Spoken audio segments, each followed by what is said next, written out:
नमस्कार दोस्तों, मेरा नाम है राहुल और ISPCS पाठशाला में आप सभी का स्वागत है। दोस्तों, इस वीडियो में हम UPPCS के लिए आपकी इकोनॉमी में क्या स्ट्रेटेजी होनी चाहिए उस बारे में डिटेल में बात करेंगे।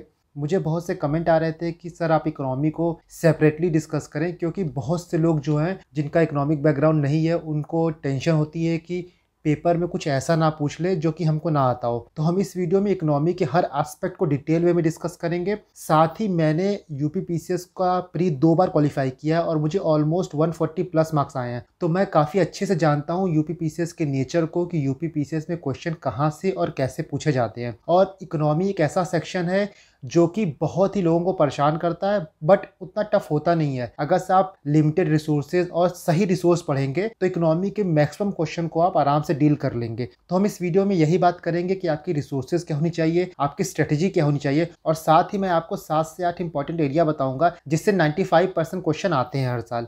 और इस वीडियो को देखने के बाद मुझे नहीं लगता आपको इकोनॉमी के लिए कोई दूसरी वीडियो देखनी पड़ेगी। आगे बढ़ने से पहले मैं बात करना चाहता हूँ साइंस को लेके। बहुत से बच्चे प्रॉब्लम में थे, बहुत से बच्चे मुझे मेल कर रहे थे कि सर आपकी जो साइंस की 1 लाइनर PDF है वो कहाँ मिलेगी। तो उसका लिंक जो है वो डिस्क्रिप्शन में दिया गया है, आप उसको देख सकते हैं। और साथ ही ये साइंस की 1 लाइनर PDF जो है वो इंग्लिश में है। मैं उसका आपको सैम्पल PDF दिखा देता हूँ, जैसा कि आप ये देख सकते हैं।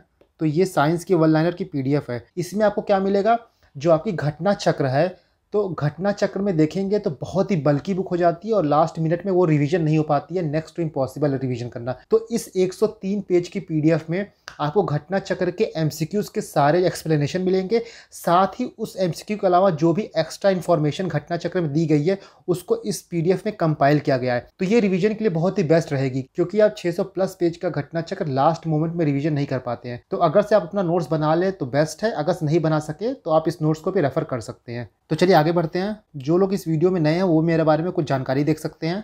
इस वीडियो में हम इन 4 टॉपिक को डिस्कस करेंगे कि प्री में क्या इंपॉर्टेंस होती है इकोनॉमिक्स की, आप क्या क्या सोर्सेज रेफर कर सकते हैं, करंट इकोनॉमिक्स में कहाँ से पढ़ें, और बजट और इकोनॉमिक्स सर्वे को कैसे डील करें, और लास्टली इकोनॉमिक्स के क्या इंपॉर्टेंट टॉपिक्स हैं जो आपको प्रेफरेंस में रखने चाहिए, जो आपको प्रायोरिटी में रखने चाहिए। तो देखिए, पहला क्वेश्चन ये है कि प्री में इकोनॉमी की क्या इंपॉर्टेंस है।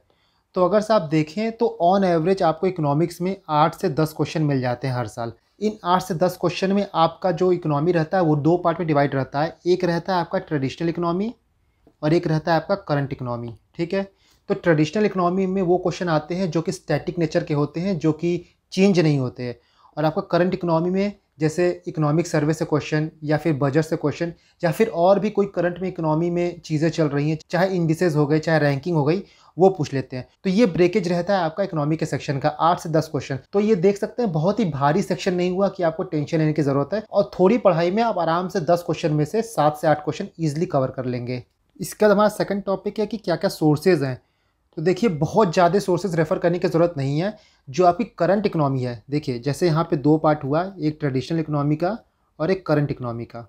तो जो आपकी करंट इकोनॉमी है वो आपकी करंट अफेयर के रिसोर्सेज से कवर होंगी। जो भी आप करंट अफेयर के रिसोर्सेज पढ़ रहे होंगे उससे आपका करंट इकोनॉमी कवर होगा। ठीक है, जो ट्रेडिशनल इकोनॉमी है ये आपको करना है मृणाल सर की वीडियो से। तो मृणाल सर की कौन सी वीडियो आपको देखनी है मैं उसका आपको दिखा देता हूँ, क्योंकि बहुत लोगों को कन्फ्यूज़न होती है। तो जब आप यूट्यूब खोलोगे तो यूट्यूब में अगर से आप मृणाल इकोनॉमी टाइप करोगे, यहाँ पे देख रहे होंगे, तो पहला लेक्चर जो आता है जिसमें आप देख रहे होंगे 85 वीडियोज़ है और लिखा है economy lecture for UPSC general studies. तो इस 85 लेक्चर्स में आपको स्टार्टिंग के 35 लेक्चर्स देख लेने हैं, क्योंकि उसके बाद जो लेक्चर्स है वो मेंस के पर्सपेक्टिव से हैं और ज़्यादातर UPSC के पर्सपेक्टिव से हैं, तो आपके काम के नहीं है। तो आप स्टार्टिंग के 35 लेक्चर्स देख लेंगे तो आपका इकोनॉमी का जो बेसिक है, जो ट्रेडिशनल इकोनॉमी पूछता है, वो चीज़ें वहाँ से ऑटोमेटिकली क्लियर हो जाएंगी। इसके बाद आपको ना श्रीराम पढ़ना है, ना इसके बाद रमेश सिंह पढ़ना है, कोई बल्कि बुक की तरफ नहीं जानी है। तो इतना आपके लिए सफिशियंट है ट्रेडिशनल इकोनॉमी पढ़ने के लिए।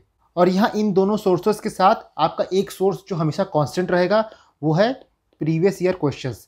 आप हर टॉपिक में, चाहे साइंस का हो गया, इकोनॉमिक्स का हो गया, पॉलिटी का हो गया, किसी का टॉपिक भी हो गया, उसमें प्रीवियस ईयर क्वेश्चन को आप कांस्टेंट रखेंगे। वो प्रीवियस ईयर क्वेश्चन आपका बेस बनाएगा, वो प्रीवियस ईयर क्वेश्चन आपको बताएगा कि आपको चीज़ें कैसे पढ़नी है। क्योंकि देखिए, इकोनॉमी में जो क्वेश्चन आते हैं ना उसके नेचर डिफरेंट होते हैं UPSC से। यहाँ का जो इकोनॉमिक्स होता है वो थोड़ा स्टैटिक टाइप का होता है। तो आपको पता होना चाहिए कि UPPCS में इकोनॉमिक्स के क्वेश्चन कैसे पूछते हैं, और वो आपको प्रीवियस ईयर क्वेश्चन देख के पता चलेंगे। और प्रीवियस ईयर क्वेश्चन करते वक्त आपको एक चीज़ ध्यान रखना है कि कुछ चीज़ें जो मैं अभी आगे बताने वाला हूँ जैसे कुछ इकोनॉमिकल टर्म्स हो गए, वो अगर आपको प्रीवियस ईयर क्वेश्चन में मिलेंगे तो उसको एक नोट डाउन कर लेना है, क्योंकि वो चीज़ें बार बार रिपीट होती हैं, तो वहां से आपको उसका फायदा मिल जाएगा जो क्वेश्चन रिपीट होते हैं। तो दूसरे पॉइंट में हमने सोर्सेस की बात कर ली।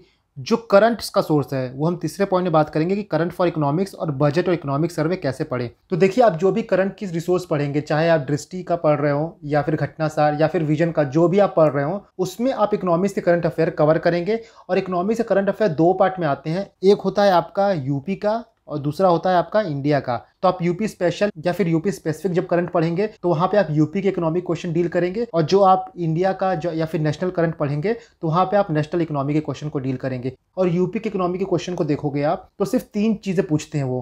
पहला है यूपी गवर्नमेंट की कोई स्कीम्स लॉन्च हुई तो उस पर पूछते हैं, साथ ही यूपी गवर्नमेंट की बजट और इकोनॉमिक सर्वे से रिलेटेड क्वेश्चन पूछते हैं। सिर्फ इतना 3 चीज इंपॉर्टेंट रहता है आपका यूपी इकोनॉमिक्स को लेके। इसके बाद बजट और इकोनॉमिक सर्वे, तो आपको यहाँ पे इंडिया का बजट भी पढ़ना है प्लस यूपी का बजट और इकोनॉमिक सर्वे पढ़ना है, इन दोनों का पढ़ना है। और आप ये कहाँ से पढ़ोगे, जो भी करंट अफेयर आप पढ़ रहे हो ना उसमें इसका जिस्ट मिल जाएगा, आपको वहीं से पढ़ना है। आपको पूरा इकोनॉमिक सर्वे और बजट जो गवर्नमेंट रिलीज करती है वो नहीं पढ़ना है, क्योंकि वो एग्जाम के हिसाब से रिलीज नहीं करती है। तो आपको जो करंट अफेयर का रिसोर्स पढ़ोगे उसमें इकोनॉमिक सर्वे का जिस्ट मिल जाएगा, बजट का जिस्ट मिल जाएगा, वहां से आपको नोट डाउन करना है और वहां से ही पढ़ना है और कहीं से नहीं पढ़ना है। उसमें से आपके आराम से क्वेश्चन बन जाते हैं जो कि एग्जाम में आते हैं। तो आई होप आपको अब तक चीज़ें क्लियर हो गई होंगी।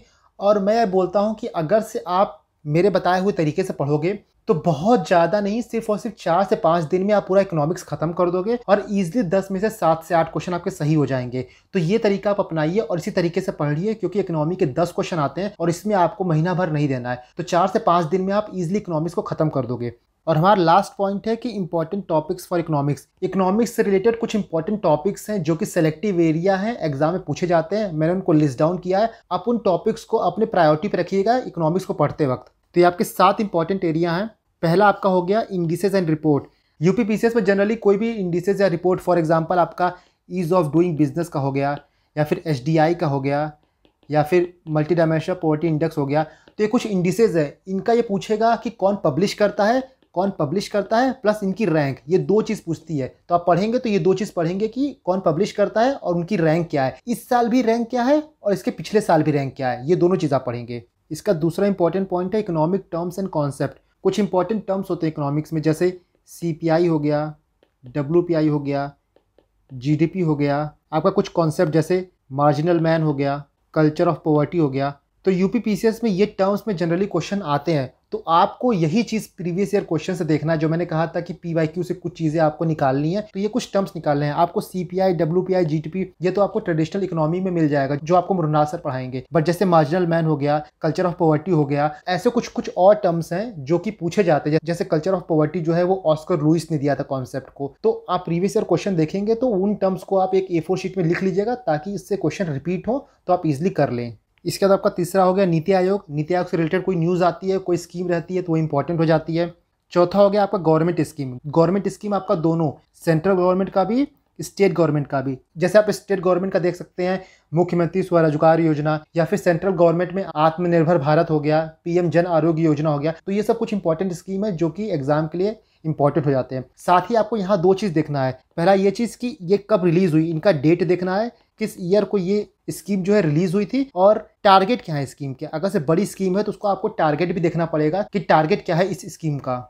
इसके बाद आपका 5वां हो गया पॉवर्टी एंड अनएम्प्लॉयमेंट। तो इसमें जनरली पूछता है कि पॉवर्टी को मेजर करने के लिए कौन सी कमेटी बनी है, या फिर पॉवर्टी का बेस लाइन क्या है, कितने रुपए पे बिलो पॉवर्टी लाइन हम लोग असाइन करते हैं। तो डिफरेंट क्वेश्चन जो पॉवर्टी और अनएम्प्लॉयमेंट से रिलेटेड है वो यहाँ पूछे जाते हैं। इसके बाद आपका 6वां हो गया वेरियस इकोनॉमिक कमिटी। तो इकोनॉमी से रिलेटेड जो कमिटीज़ हैं, फॉर एग्जांपल आपका रंगाराजन कमेटी हो गया, या फिर नरसिम्हन कमेटी हो गया, केलकर कमेटी हो गया, या फिर पब्लिक सेक्टर बैंक को रिस्ट्रक्चर करने के लिए कोई कमेटी गवर्नमेंट बनाई हो रिसेंट, वो हो गया, या फिर नॉन परफॉर्मिंग एसेट को डील करने के लिए कोई कमेटी बनाई गई हो, वो हो गया, टैक्स रिफॉर्म से रिलेटेड कोई कमेटी गवर्नमेंट ने असाइन की हो। तो ऐसे कमेटी आपको देखने हैं जो कि गवर्नमेंट ने कॉन्स्टिट्यूट की है रिसेंटली। प्लस जो हिस्टोरिक कमेटी जैसे रंगाराजन, नरसिम्हन, ये भी इकोनॉमी से रिलेटेड है, तो इनको भी आपको देख लेना है कि इनका डोमेन क्या है। पूरा कमेटी नहीं पढ़ना है आपको, बस देखना है आपको कि वो कमेटी क्या काम करती है। जैसे फॉर एग्जाम्पल पूछ लेगा कि Narasimhan committee is related to, तो अलग अलग ऑप्शन दे देगा, तो ये बैंकिंग रिफॉर्म से रिलेटेड है। तो बस इतना आपको जानना है, बस सरफेस लेवल पे जानना है कि कमेटी किससे रिलेटेड है। सातवां है ट्रेड से रिलेटेड, एक्सटर्नल ट्रेड स्पेसिफिकली। तो जब आप इकोनॉमिक सर्वे पढ़ोगे तो आपको मिल जाएगा। ट्रेड में ये देखना है कि इंडिया का दूसरे कंट्री के साथ ट्रेड कैसा है। फॉर एग्जांपल, किस कंट्री के साथ ट्रेड डेफिसिट है, किस कंट्री के साथ ट्रेड सरप्लस है, तो ये चीज़ें आपको देखनी है। किस कंट्री के साथ सबसे ज़्यादा ट्रेड होता है, तो इन बेसिक चीज़ों का आपको आइडिया होना चाहिए। और लास्टली आपका हो गया डिफरेंट इकोनॉमिक कर्व्स पूछता है। जैसे आपके इकोनॉमिक से बहुत से कर्व हुए। फॉर एग्जांपल, मैं यहाँ पे कुछ आपके इकोनॉमिक कर्व्स का नाम लिख देता हूँ। जैसे फिलिप कर्व हो गया, आपका लॉरेंस कर्व हो गया, आपका कुजनेट कर्व हो गया, गिनी कोफिशिएंट हो गया, लाफेयर कर्व हो गया, और जैसे shape of economic recovery, shape of economic recovery, जैसे आपका U shape recovery, V shape recovery, L shape recovery. तो ये कुछ कर्व्स हो गए जो कि एग्जाम में पूछे जाते हैं। इसमें बस आपको देखना है कि कौन सा कर्व किससे रिलेटेड है। जैसे फिलिप्स कर्व जो है वो इन्फ्लेशन और अनएम्प्लॉयमेंट के बीच का रिलेशन बताता है। गिनी कोफिशिएंट जो है वो इनकम इनइक्वालिटी से रिलेटेड है। तो बेसिकली आपको यही चीजें देखनी है कि कौन सा कर्व किससे रिलेटेड है और क्या इन्फ्लुएंस देता है। तो आई होप इकोनॉमी के लेकर जो भी आपका डाउट होगा इस वीडियो में क्लियर हो गया होगा। इसके बाद भी कोई डाउट है तो आप कमेंट करिए, मैं उसका रिप्लाई करूंगा। और अगर आपको ये वीडियो पसंद आती है तो इस वीडियो को लाइक करिए, इस चैनल को आप सब्सक्राइब करिए, क्योंकि और भी टॉपिक्स हैं पॉलिटी के, एनवायरनमेंट के, हिस्ट्री के, वो भी आगे आने वाले हैं जो कि आपको काफ़ी हेल्प करेंगे यूपी पीसीएस एग्जाम को क्रैक करने में। क्योंकि मेरा हमेशा मोटिव रहता है कि मैं आपको टू द पॉइंट चीज़ें बताऊं और इधर उधर की बातें ना करूं, ताकि आपका पढ़ाई जो है काफ़ी फोकस्ड वे में चले। तो दोस्तों आगे मिलते हैं, इसी तरह मेहनत करते रहिए। Thank you and God bless you all.